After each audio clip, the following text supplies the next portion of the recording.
Hello, this is Bill Lewis. Welcome back to our series on our digital future. This is a briefing for directors and senior executives, and we're dealing with the future, a briefing on our digital world. And in this, the third video, I'm dealing with the digital mesh and future employment challenges. And at the end of the video, I will do a wrap-up and a suggested call to action. The digital mesh. At the opposite end of the technology spectrum, from the giant hyperscale data centers, is the digital mesh.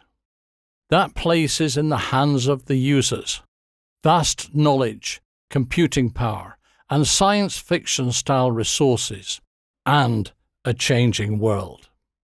The digital mesh may be described as an evolving mesh of smart machines, connected to billions of things, to devices, people, information, and services.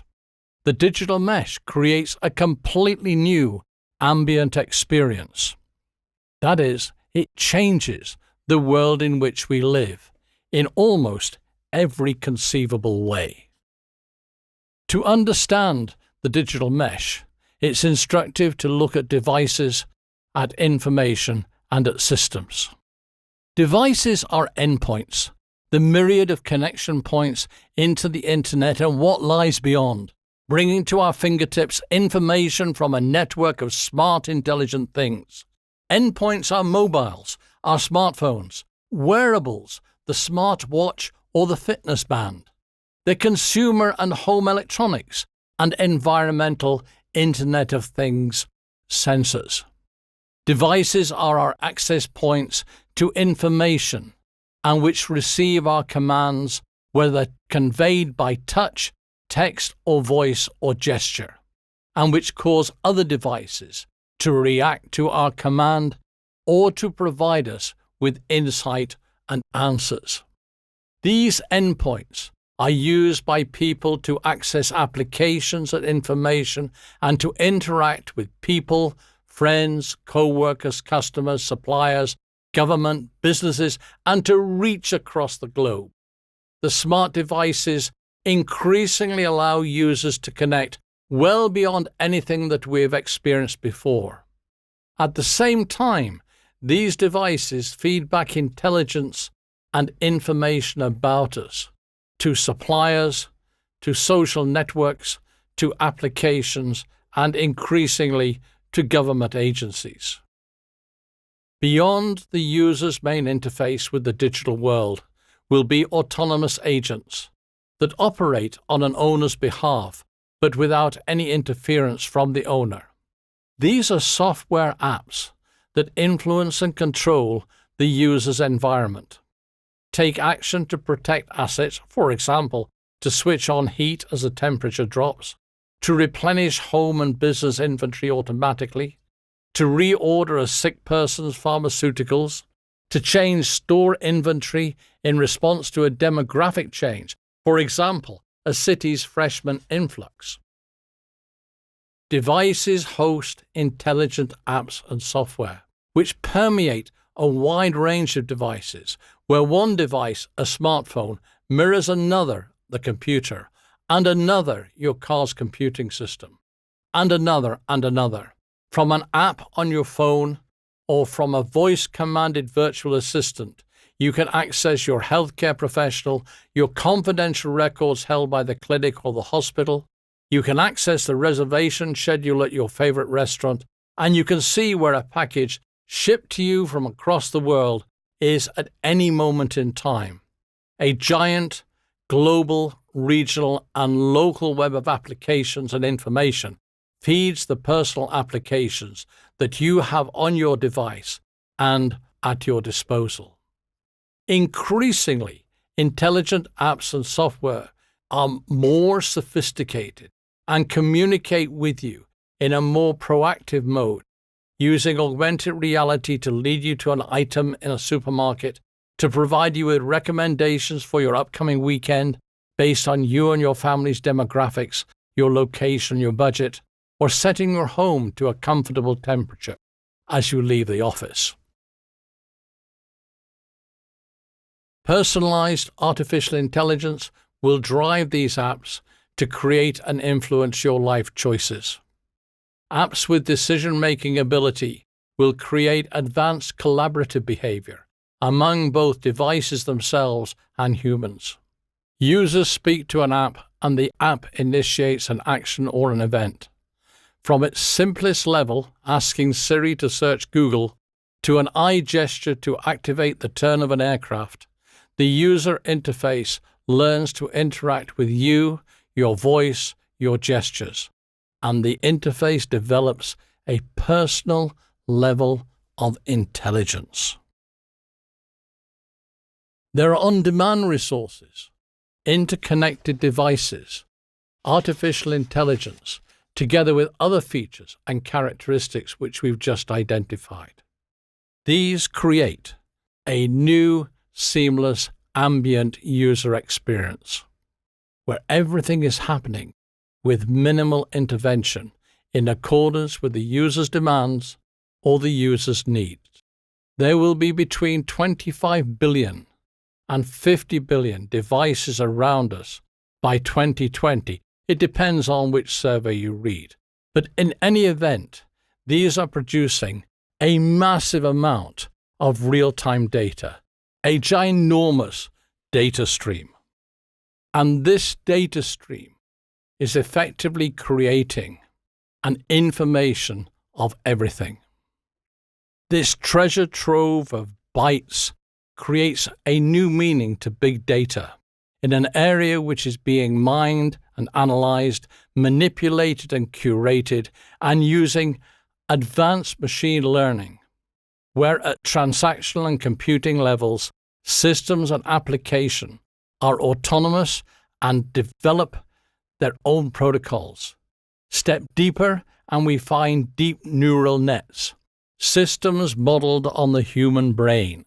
This adds the capacity to understand billions of data points. What is being created by providing massive computing power to billions of points of data and complex algorithmic or more advanced analytical tools are systems that can create their own autonomous perception of the world and react accordingly. Because machines have the ability to learn and project, create and solve complex problems with an infinitely large set of data universes, they appear to be intelligent. And indeed they are. Within this environment, this colossal part of the user's digital mesh and the supporting universe, devices and software are creating a constant flow of intelligent data, which in turn demands and creates action, with the user's participation or autonomously. Underpinning the digital mesh are data architectures which support the Internet of Things and the information of everything. These in turn are accessed and exploited by countless apps within the mesh, creating cooperation models.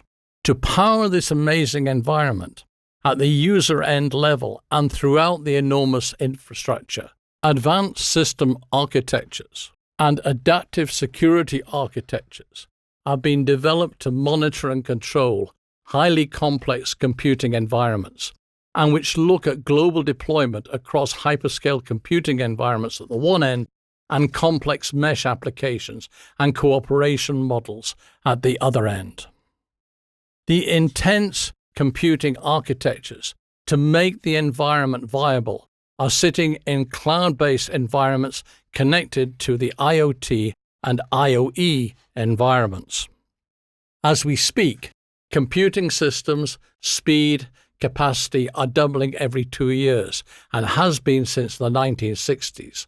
We are now at a point of such exponential growth that it's barely possible to understand the enormous computing power that will come on stream in the next decade. What we do know is that hyperconnectivity will not be reserved for a small number of unicorn players, but must be the strategic mantra for all businesses wanting to compete in the digital world.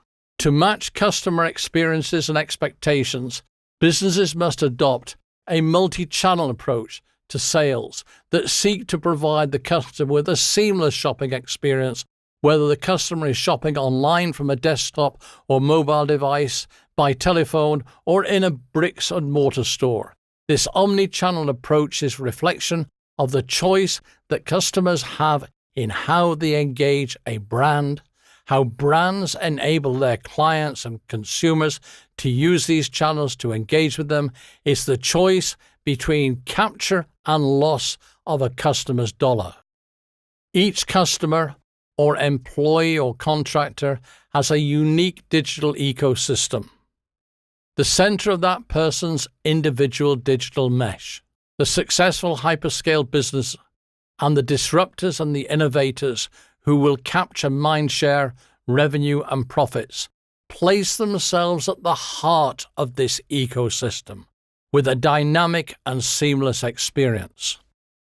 With the concept of a personal digital ecosystem and the acquisition by default of a supporting digital mesh, businesses must work to surround customers, users, decision makers, and stakeholders with the necessary digital architecture to ensure that outcomes and decisions match the business's expectation.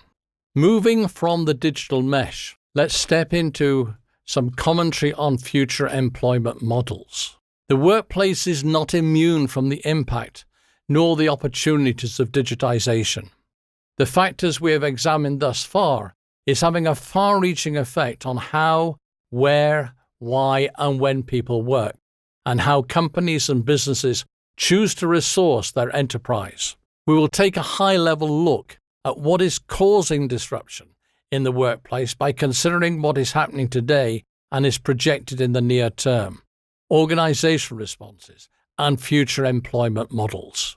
The workplace, as generations have experienced it, is dying. Traditional career models are a thing of the past. Work is being restructured. Artificial intelligence-driven bots are taking over relatively low-skilled tasks and swathes of white-collar work. Previously outsourced tasks are being robo-shored.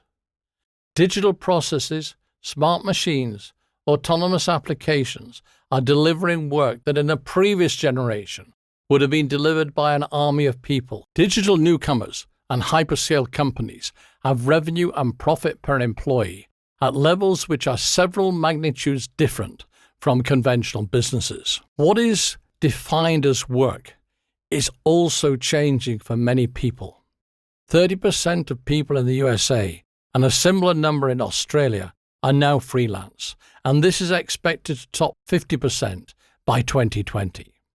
These freelancers work for 2 or 3 companies. There is a blurring between work and home and work and social. Robotics, artificial intelligence, and cognitive computing have gone mainstream, along with an open talent economy. Technology is and has been the fundamental driver of change. Digitization changes the nature of work.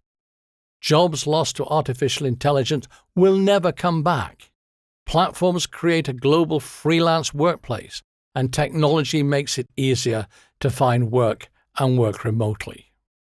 As a result, human-powered, low-skill work is being removed, and businesses need to think through the implications of a technology elite, who are essential for the survival of the business and can command and demand exceptional packages. We're seeing a new breed of cognitive technologies which will transform recruiting and resourcing in the business. Current trends will require the redesign of almost every job, as well as workflow planning. New processes, new technologies, new information, and new organization structures will transform businesses.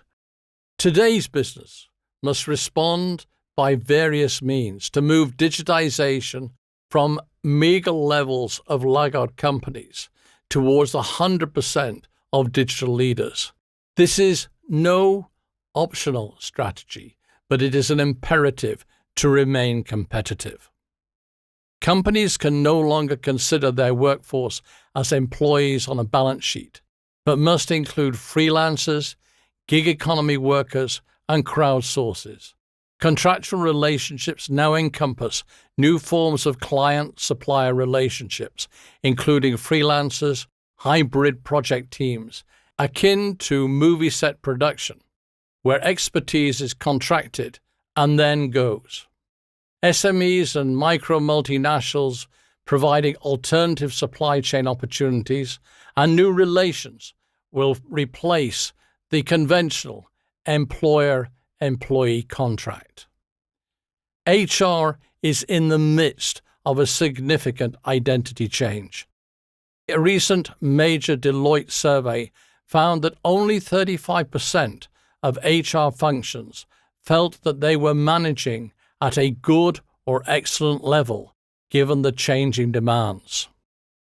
Changes in the workplace demands the change of the HR function. Rapid change is not limited to technology, but encompasses society and demographics as well. HR leaders can no longer operate on old paradigms. Organizations that do not play by the new rules will fall behind. HR needs to focus on the changing human capital issues that their companies face. We've already touched on evolving and changing values. The fact that today's labor resources span 4 generations with different value sets creates challenges and opportunities at all levels of the organization. The board is not immune from the inroads of the new digital world, and I can see no alternative to the fact that the board must embrace the technology and the values of the digital native. Future employment models will value flexibility, continual learning, productivity measured by output and not resource consumed, and continual skill adaptation. Future workers will endure a lifetime of multiple clients and multiple tasks, where the minority will be classed as an employee. Systems, technology, and opportunities present multiple client roles as being a viable income strategy. These cultural changes will emerge at a different pace in different countries and different environments, but the bold and dynamic organizations will be geographically neutral. The organization of the future is arriving now, an organization that comprises of ecosystems and networks of teams empowered to take action. The question is, why, where, how work is performed? Because that will be revamped. Creating value and connectivity is crucial in the business process. Businesses need to focus on high-value job elements, those with a high cognitive requirement, and deconstruct the remainder, allowing artificial intelligence to take over a significant proportion of current business processes. Businesses need to be bold as they go virtual, eliminating permanent offices, use social to create a virtual, fluid relationship, and flexible contracts to engage with resources in the gig economy. Digital is driving all aspects of the business model and the workplace, which is core to success. And the workplace is not immune from radical overhaul and change. The current Deloitte Human Capital Report, a global survey covering 11,000 businesses and HR leaders, ranked designing the organization of the future as the most important challenge. This was cited by over 88% of all respondents. At the same time, only 36% of HR functions believe themselves to be excellent or good in being equipped for the new digital world. It follows that the majority of HR functions are ill-equipped for the changes being demanded in the digital age. I would now like to move to a wrap-up and a call to action. In the 3 videos, we have taken a high-level review of what is happening in the digital age and the impacts that it has on the future of business. There are many areas that have been highlighted that warrant a deep dive. The objective of this presentation was to provide sufficient information for boards and their directors to gain an awareness of the terminology and what is happening. I believe we've been able to achieve that objective. Let me share some key points to conclude. Digitization has barely started. New business models are evolving rapidly. Competitors emerge from unexpected places, and resourcing your digital journey will come at the price of a radical transformation for many. McKinsey surveyed over 1,500 companies, and their recent report showed that digital penetration has only reached 35% of its potential. It found that digital newcomers are exerting pressure on incumbent markets to the point of capturing 17% of worldwide revenue and shaving significant percentages on the growth of existing businesses. This pressure will not abate. Digital giants have shown us that value today is created by connections. Connecting people via apps to products and services not only provides value, but at the same time, elements of existing value chains become disaggregated. The customer sits at the heart of their unique digital ecosystem, and they have expectations of multi-channel access and a high level of convenience dealing with vendors. Online trade now creates transparency. Price comparison sites abound, and this commoditizes products and services. The businesses making money in such a situation are those providing digital products and services where the cost of supply is near zero. Today, a digital giant can step across a boundary and into a new market at high speed. Witness Google's foray into job search and recruitment, and Rakuten and WeChat moves into financial services and online payments. Companies operating at hyperscale can still provide the consumer with personalized services and recommendations. Bots and artificial intelligence do what an army of employees could not do. The major challenge for businesses today is to manage a transformation to a full-scope digital enterprise. Both senior management and human resources have major challenges, dealing with AI-driven downsizing, while at the same time trying to recruit key skills in a competitive and undersupplied market. As new generations establish themselves in the workforce, old management styles do not win hearts and minds. New levels of motivation, a business with a purpose that is not increasing shareholder wealth, is needed to attract young talent in this day.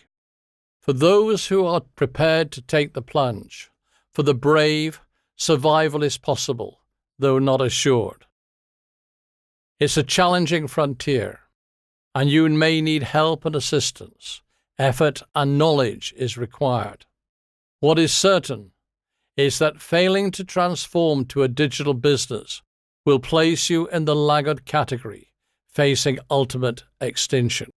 Digitization has such a profound impact on the future health and survival of businesses that boards, advisors, and senior executives must be fully conversant with the concepts, strategies, technologies, and transformational impact. Nothing less. This is Bill Lewis. Thank you for staying through the 3 videos of presentation. I'm available and I'm at your disposal to help and assist you on your journey. Please feel free to contact me. Thank you again.